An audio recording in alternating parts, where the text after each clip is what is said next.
আসসালামু আলাইকুম ইমরান। ভিডিওটা অত ইম্পর্টেন্ট না, তারপর একটা জিনিস বলে দিই।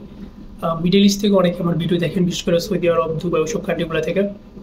তো ওখানে অনেকে আমাকে মানে বলতেছে, ভাইয়া আপনি এত বড় বড় কথা বলেন, এত টাকা এত কম লাগে, এই লাগে সেই লাগে, তো আপনি কেন ফাইল নিচ্ছেন না বা এই করতেছেন না? এখন কথা হচ্ছে ভাই, ইউরোপ নিয়ে কাজ করাটা অতটা সহজ কিছুও না, আবার অতটা কঠিন কিছুও না। এই জন্য অনেকগুলো ব্যাপার আছে আপনাকে জানতে হবে, বুঝতে হবে। ফাইল নেওয়া কোনো আহামরি কিছু না, বা ফাইল নিলে যে আপনি অনেক বড় বাপের বেটা হয়ে গেলেন বা অনেক বড় কিছু হয়ে গেলেন, এরকম না।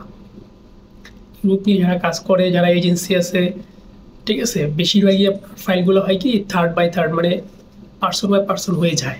তো এই জন্য কিন্তু রেটগুলো বেশি থাকে। প্লাস এজেন্সি আপনাকে আর কিছু দিতে পারে না। মিডিল ইস্টে যেরকম একবারে আপনাকে সুন্দর মতো পাঠিয়ে দিতে পারে, ইউরোপের ক্ষেত্রে এরকম হয় না। এগুলো কাজগুলো খুব কম লোকই আছে, খুব কম এজেন্সি আছে যারা কি বলে এটাকে ডিরেক্ট কাজ করে কোম্পানির সাথে বা এই করে। এগুলো আসলে হাতের উপর দিয়ে যায়। তো আমি ইনশাল্লাহ, আমি তো আপনাকে বলছিলাম যে আমি আসলে কাজ শুরু করবো এটা নিয়ে। বাট একটা অনেক কিছু বুঝতে হবে এখন আমাকে, আমি রিস্ক নিতে চাচ্ছি না। আর যেমন আমার কাছে এখনই আপনার একটা লিড সোর্স আছে, আর সেটা হচ্ছে আমি চাইলে আপনাকে সার্বিয়াতে $2000 ভিতরে প্লেন কস্ট হয় A to Z আপনাকে নিয়ে আসতে পারবো, তো $2000।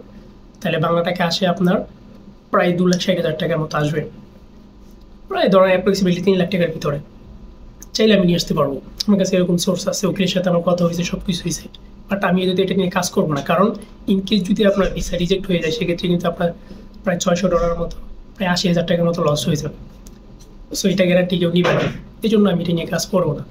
সো এরকম অনেকগুলো ব্যাপার আছে, অনেক রিস্ক আছে, ওগুলো বুঝতে হবে। আর আমার ভাই ও ধরনের এবিলিটি নেই, আমি এখন ছোটো মানুষ, ছোটোভাবে আসছি, এই জব করতেছি, দেখতেছি, পরিস্থিতি বুঝতে শিখতেছি, আস্তে আস্তে ইনশাল্লাহ চেষ্টা করবো। তো সবাই দোয়া করবেন। ইনশাল্লাহ একটা ইচ্ছা আছে যাতে একটা ভালো সোর্স বা ভালো বা 100% একটা লিঙ্ক পেয়ে যায়, এই জন্য সবাই দোয়া করবেন। ওভাবে কাজ করবো ইনশাল্লাহ। আর চ্যানেলটি অবশ্যই সাবস্ক্রাইব করবেন, আমার পেজটি ফলো করবেন। আমার একটা ইচ্ছা আছে যে আমার পেজটি যদি উঠে এবং আমার চ্যানেলটি যদি উঠে ভালো একটা ইনকাম হয়, সেক্ষেত্রে আমি এই টাকাগুলো দিয়ে প্রবাসীদের হেল্প করার চেষ্টা করবো যারা বিদেশে আসতে চায়।